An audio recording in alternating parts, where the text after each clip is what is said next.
Noble Gold CEO Colin Plume thinks quantitative tightening is setting up the stage for a gold rally. In his interview with the National Desk, Plume said that the tightening is pushing the dollar up. However, he predicts that by next year, the Fed will print money again to restart economic activities. If you're thinking of gold and silver right now, Noble Gold is giving a free gold American Eagle coin with every eligible IRA or 401k in September. You can't go wrong with Noble Gold. Call the team now at 877-646-5347 to find out more, or visit noblegoldinvestments.com. Hey, Inspired Tribe, my fellow freedom lovers, it's Jean Nolan here. Thank you so much for joining us again today. Thank you for liking, for sharing, for commenting, for subscribing, and for hitting the notifications button so you'll get notified about new videos every day. All right, so let's dive into it. A few years back, we saw a lot of people in the truth and freedom community go deep into the topic of studying history, real history. And they have connected dots in a way that they were never connected before. They've looked at hidden and lost empires. They've looked at regular resets that seem to happen. And as a matter of fact, they came so close to a critical mass point that apparently, and all of a sudden, all hell broke loose on this planet, on Earth, with the extreme measurements that were taken in reaction to something called COVID. And of course, everything else is kind of history. So all of this, whether that's Tartaria, the mud flood, it's kind of died down for a while. And it's really, really gaining interest again because this is so important, especially because, of course, over the last 2.5 years, people have been familiarized with the term the Great Reset. So what is history?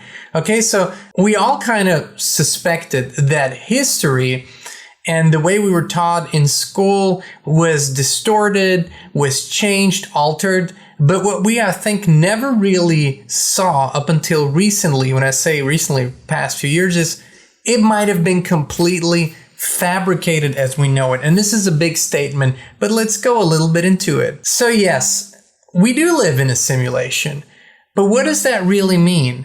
If we are disconnected from the true origins, from true history, then we live in an artificial bubble as we perceive reality today. So that in and of itself makes it a simulation.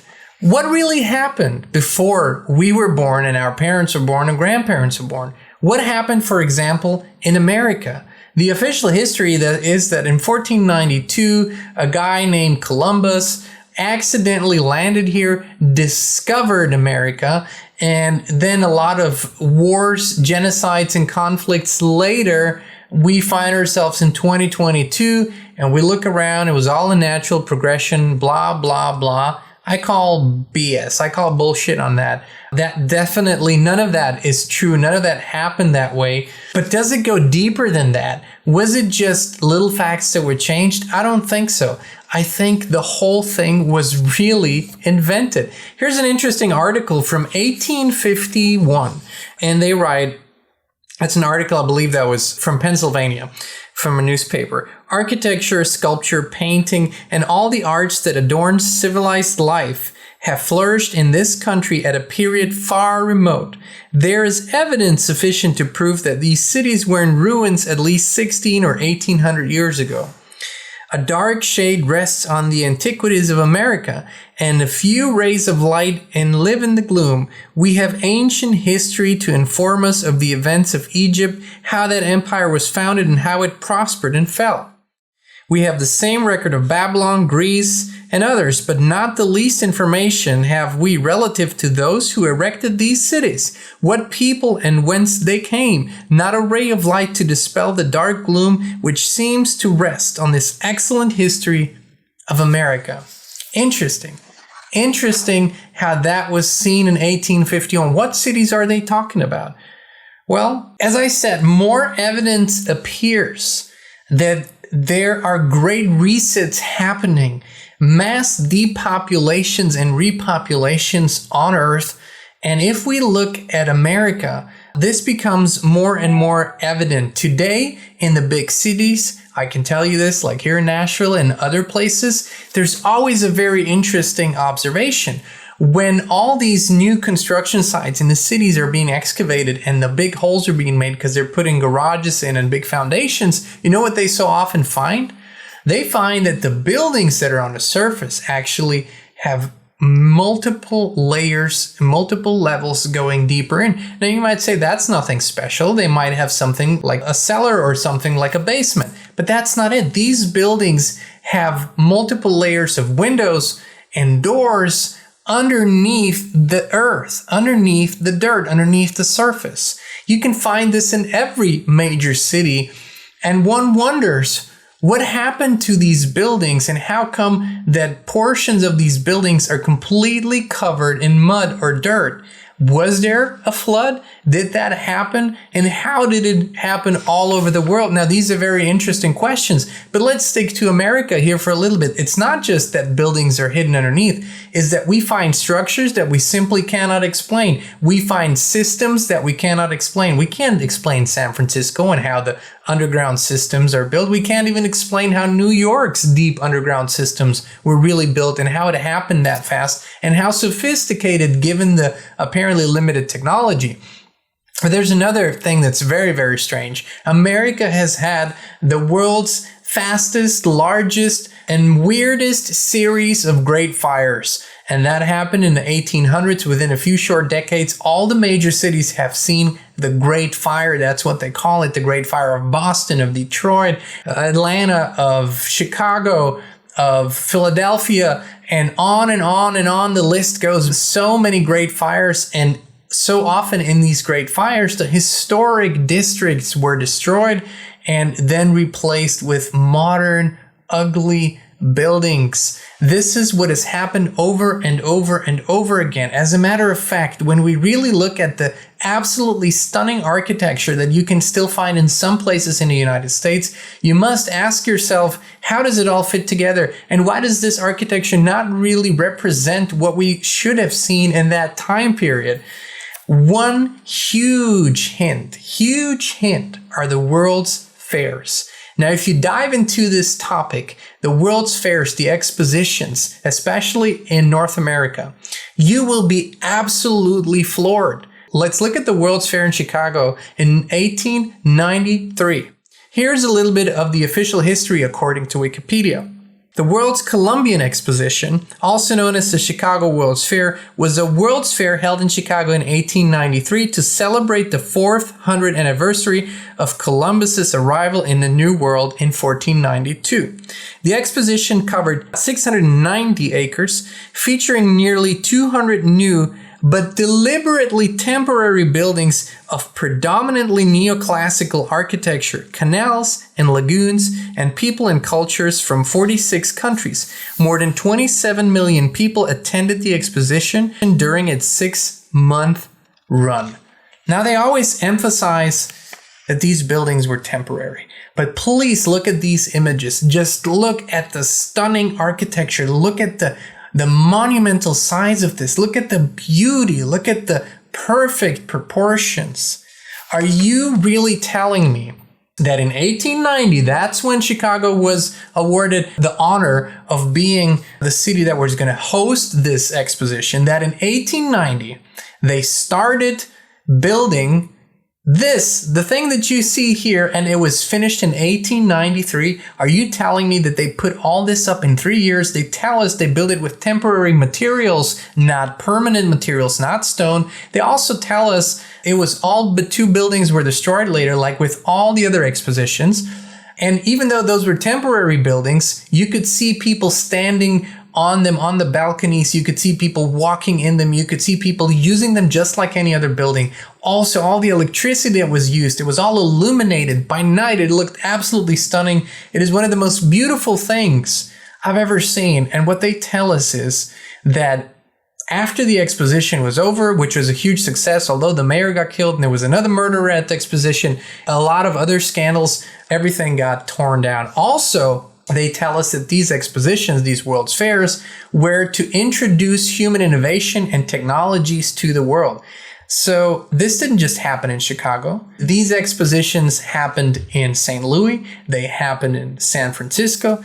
they happen to happen in Nashville. And sometimes they come up with the weirdest stories. In Nashville, for example, this is here, our backyard. They built the Tennessee Centennial Exposition. Also, beautiful park, beautiful buildings, beautiful landscaping, everything.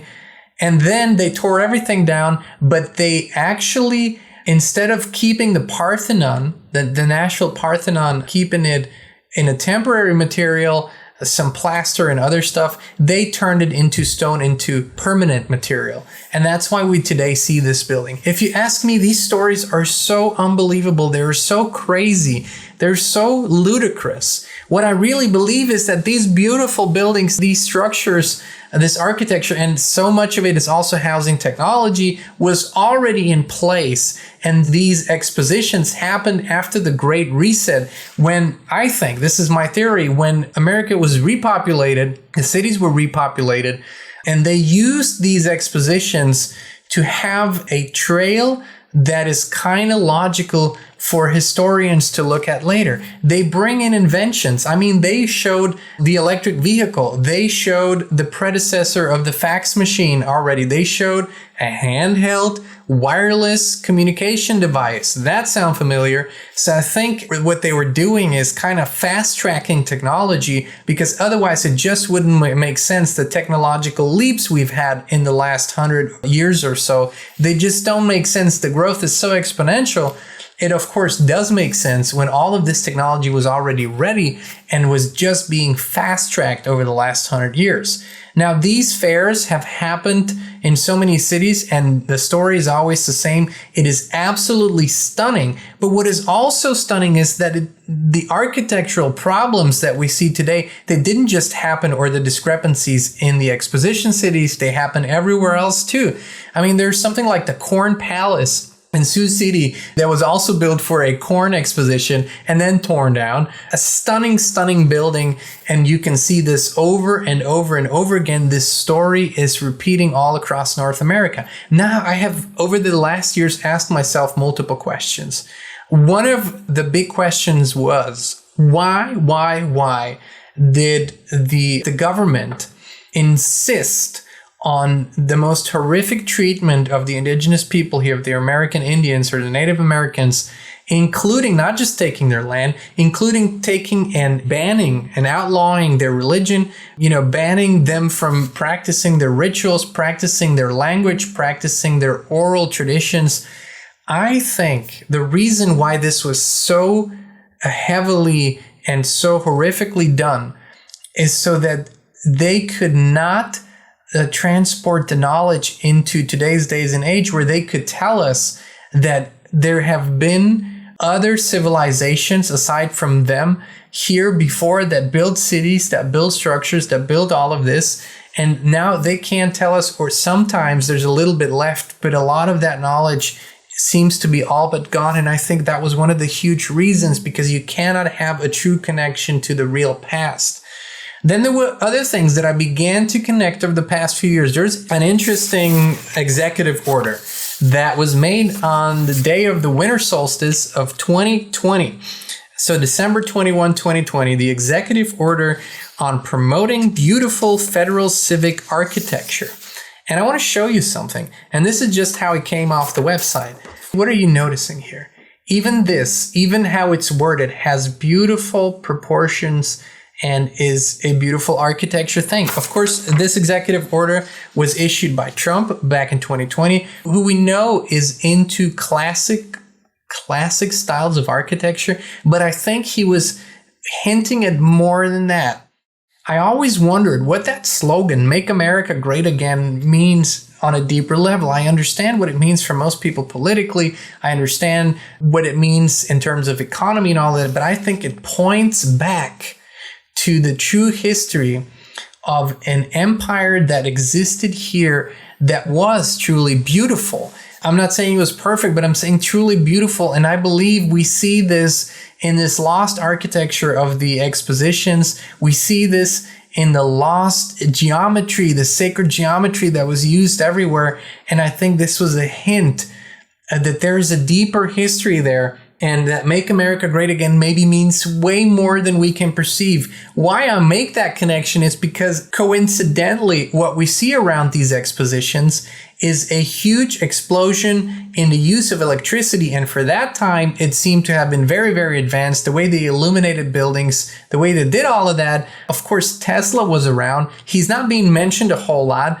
but people who are studying it deeper say that his inventions, his generators, and maybe even his Tesla towers were a big part of these expositions, and maybe even a big part of the old empire that is all but lost now. So what is the interesting connection? Who was in charge of examining all the materials, all of Tesla's research after Tesla's death? His good friend, John Trump, Donald Trump's uncle. He was the one, a great physicist, brilliant guy. He was the one who was commissioned by the government to look into all the research of Nikola Tesla. And Donald Trump points to John Trump, his uncle, as a great influence. And so there is much more connection that goes deeper into history, that goes deeper into the true origins of this nation that we can currently perceive. What I am saying is, I think if we don't do our research, if we don't actually uncover all of this, we will not get to the truth of who we are, where we came from, and how far advanced we already were in certain areas. I think this is part of this war that we're in, and as much as we are looking into the future and what needs to be done and what needs to be created and what needs to be envisioned, if we look at our true past, we might actually see that perhaps it wasn't all bad and we weren't just racists and, very bad people and warring people. Perhaps there was a golden age and it was here not too long ago. And it was a golden age that was then interrupted by something. And now again, we can look at this. So I urge you, look into Tartaria, look into the World's Fairs, look into the architecture. There's so much more to this, and we're going to go deeper in another video. This is as a starting point to go deeper into the subject. We encourage you and we appreciate, all the stuff that you send us, the comments, the videos, the stuff that we get from you, the suggestions. Thank you so much. We also know we have a few people on your wish list on whom to interview in the future on this channel. We're looking into it. We're making the arrangements. Thank you so much, Inspired Tribe. We love you. We appreciate you. And we'll be back with you again very, very soon.